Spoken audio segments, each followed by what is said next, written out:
Here's what you ought to consider about carbon dating. Samples of known age, it doesn't work. If it's a sample of unknown age, it is assumed to work.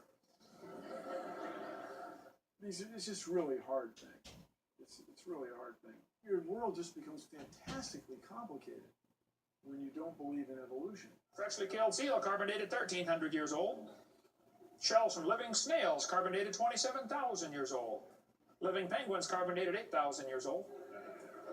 One part of Dima was 40,000 years old, another part was 26,000, and the wood next to it is 9,000. Then they tell the kids about the geologic column.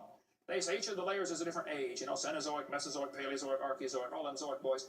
Now, if you get a petrified tree standing up, running through different rock layers, I don't think it's smart to say those layers are vastly different ages. Those trees did not get slowly covered by the sediments over millions of years. They would rot and fall down. Crazy. Now, see, boys and girls, you have an appendix that you don't need anymore. That's a vestigial structure. That's proof of evolution. Well, excuse me, you do need your appendix. The appendix is part of your immune system. If your appendix is taken out, you can still live, okay?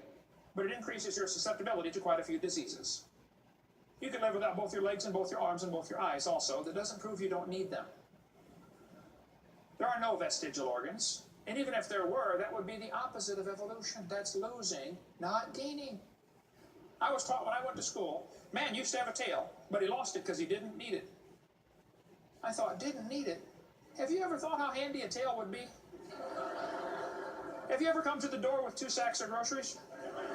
Wouldn't that be nice, man? Be able to grab that door and walk right around and get in? Lost it because we didn't need it. Man, you could drive the car and tune the radio knob and hold the Coke at the same time. What we're finding is that natural selection seems to be an incredibly important factor in generating new species. Natural selection is a key evolutionary mechanism Darwin identified. The bad designs get eaten by the good ones, and so all you have is good ones. Natural selection doesn't cause any evolution. It makes sure the bad ones don't survive, but it's not going to change it to something else. That's what evolution is. If you worked in a factory that produced cars, and your job was to check for defects, and you caught every single mistake, and you rejected it, how long would it take that process to change the car to an airplane? You say, it'll never change it. That's my point. The students are taught we have evidence from development. Darwin considered this by far the strongest single class of evidence. This textbook says, the human embryo growing in the mother has gills like a fish. Those little folds of skin are not gills. Those little wrinkles under your chin when you're growing up later develop into bones in the ear and glands in the throat. They never have anything to do with breathing. I've seen folks that have 5 or 6 chins and they can't breathe through any of them but the top one.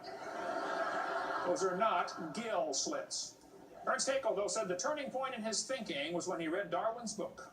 He made huge charts of his posters of his drawings of these embryos and traveled all over Germany and just about by himself converted the Germans to believing in evolution.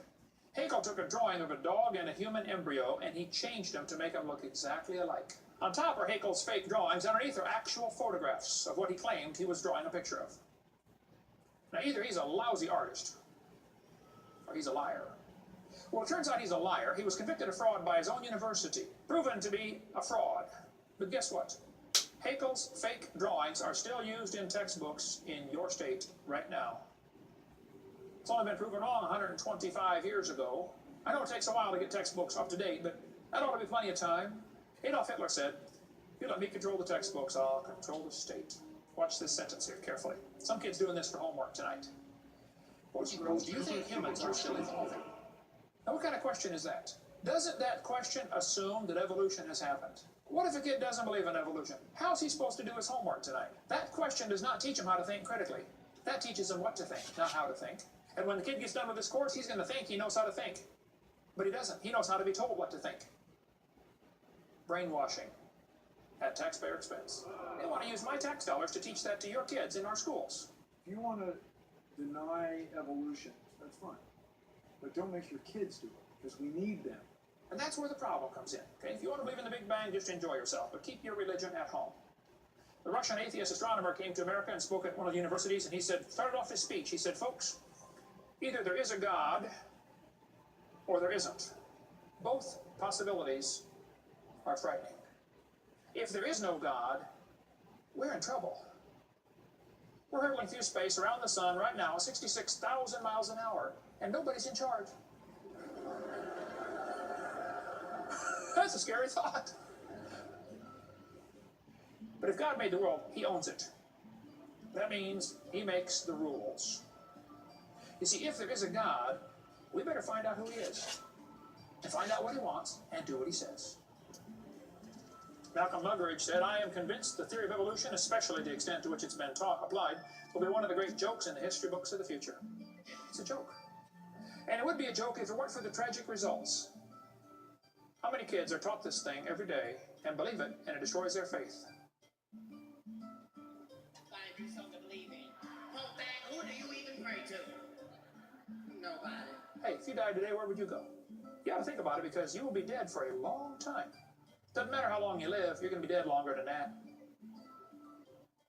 You know, George Washington died 200 years ago, and he's still dead. How much longer does he have to go? He's going to be dead for a long time. All you get in this life is a little bitty dash between two dates. Just a little, and it's gone. What are you going to do with your dash? Where would you go if you died? Now, if you're not sure you're going to heaven, you got to give your heart to the Lord and get saved. Say, "Lord, you may have it," the whole thing. If you are saved, you got to find something to do for the Lord. And you got to quit worrying about getting a fancier car and a fancier house and start worried about who's going to heaven or hell. Maybe God gave you that good job so you can give some money to missionaries, not so you can build a bigger, fancier house. God loves you. God has a plan for your life. And if you don't want it, well, that's your business. But the devil is laughing at you for believing in that. But God loves you. He wants you to come to heaven. And if you'd like to find out how to go to heaven, come see me. I'll be glad to show you.